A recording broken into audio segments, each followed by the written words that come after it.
Salut les polyglottes, j'avoue que j'avais pas vraiment prévu de sujet de vidéo cette semaine. Et puis je me suis dit que j'allais vous parler d'un sujet qui, l'air de rien, est finalement assez important, à savoir l'argot.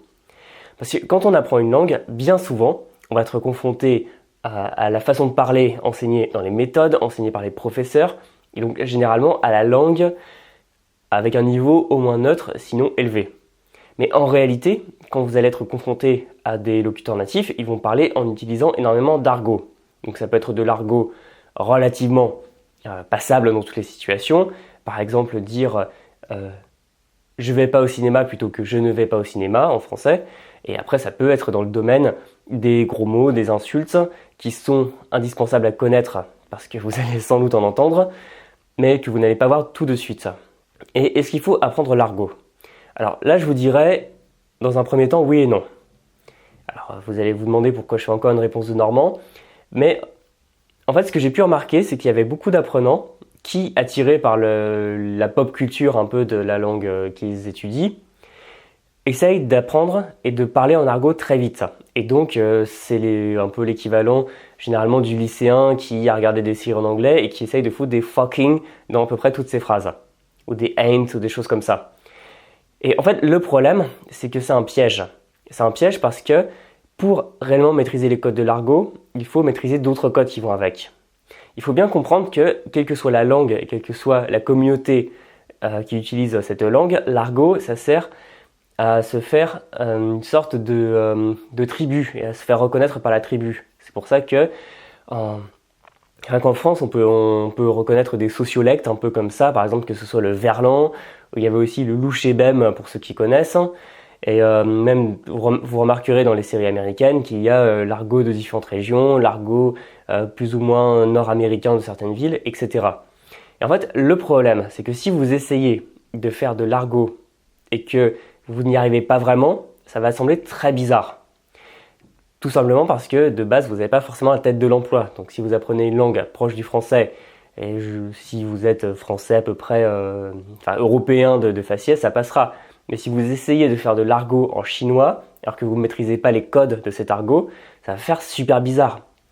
C'est pour ça d'ailleurs que quand on voit des étrangers qui parlent français bien, mais de manière encore un peu hésitante, quand ils vont utiliser des gros mots, par exemple dire putain ou des choses comme ça, c'est presque mignon en fait, ça prête un peu à sourire.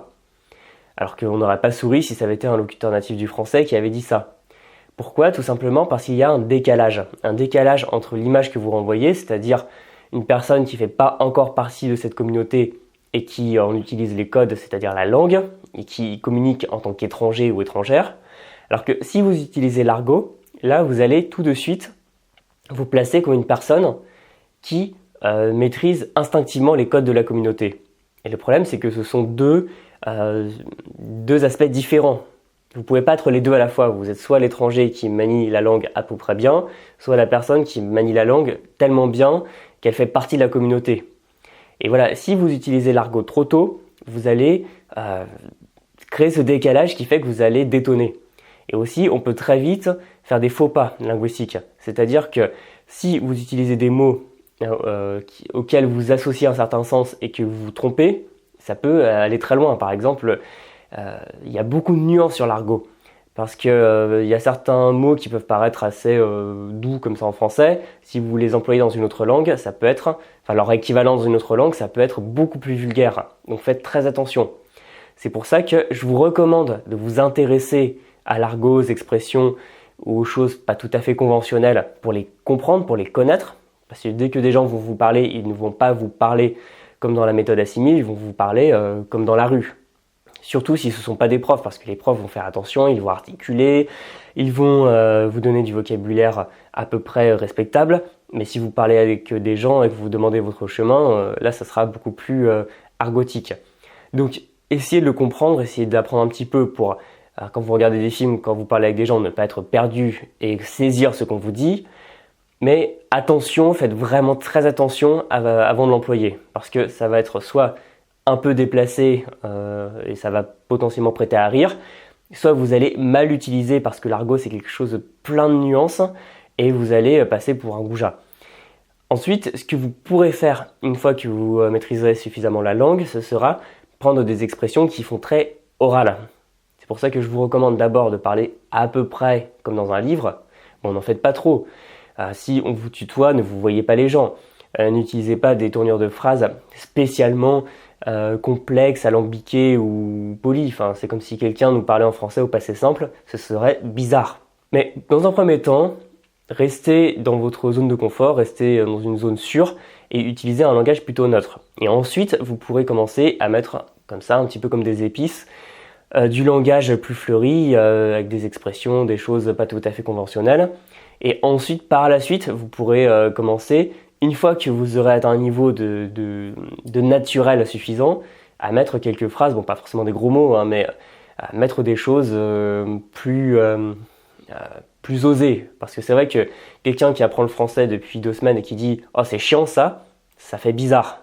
On va pas se le cacher. Donc pour vous, ça sera pareil. Voilà, c'est pour ça que l'argot, c'est important de le connaître parce que vous allez en entendre plein. Mais avant de l'utiliser, assurez-vous que vous maîtrisez les codes de la langue. C'est pour ça que c'est toujours très bizarre quand je vois principalement en anglais et en japonais aussi d'ailleurs, un peu des petits jeunes qui ont envie de reproduire ce qu'ils entendent dans des séries et dans des films, se mettre à jurer comme des charretiers alors qu'ils ne le feraient pas en français et alors que dans les situations plutôt diplomatiques de la vie de tous les jours, on va pas faire ça parce que pensez que les scénaristes ils s'amusent à mettre des gros mots parce que ça fait un peu hype, ça fait waouh, les personnages ils vont repousser les limites, mais que si vous apprenez l'anglais par exemple pour passer un entretien, vous n'allez pas dire des fucking ou des damn ou des choses comme ça toutes les 2 minutes ça. Voilà. Donc faites très attention avec l'argot, apprenez-le pour vous, mais avant de l'utiliser, assurez-vous que vous maîtrisez suffisamment bien les codes à la fois linguistique, donc que vous savez former des phrases, que vous savez vous exprimer avec aisance, et aussi culturel, parce qu'il y a des mots d'argot qui vont sembler très bizarres et très déplacés. Par exemple, si vous essayez d'utiliser de l'argot britannique, londonien aux États-Unis, ça va faire super bizarre. Voilà, donc l'argot, allez-y. Si je peux vous recommander un site, d'ailleurs pour l'anglais, ce serait Urban Dictionary, qui est vraiment très bien, et si vous ne comprenez pas des tournures dans un film ou une série, vous pourrez les trouver sur ce site. Et généralement, les dictionnaires normaux n'oseront pas vous donner tout ça. Mais voilà, faites attention avec l'argot. Ça fait partie de la langue, ça fait partie de la culture. Il faut le maîtriser à un moment pour vraiment s'en imprégner. Mais c'est vraiment le meilleur moyen pour faire des faux pas et pour avoir l'air un peu ridicule. Voilà, donc si vous utilisez beaucoup d'argot, n'hésitez pas à en parler en commentaire. Parce que bon, moi j'ai une vision assez claire où il faut rester neutre dans un premier temps. Il y a des gens qui veulent vraiment apprendre à parler comme dans la rue tout de suite, bon, chacun sa vision des choses. Et comme d'habitude, vous pouvez mettre un j'aime sur cette vidéo, la partager auprès de vos amis et vous abonner à la chaîne. Et aussi, concernant l'actualité du blog, une chose qui n'a rien à voir avec l'argot, avec Mosalingua, je vais proposer une petite opération pour Noël avec une grosse réduction sur certains de leurs produits, que ce soit Mosalingua Web ou leur masterclass, pour prononcer mieux l'anglais. Donc regardez, ça va bientôt arriver sur le site. Voilà, j'en ai terminé avec cette vidéo et je vous dis à bientôt pour la prochaine vidéo. Salut!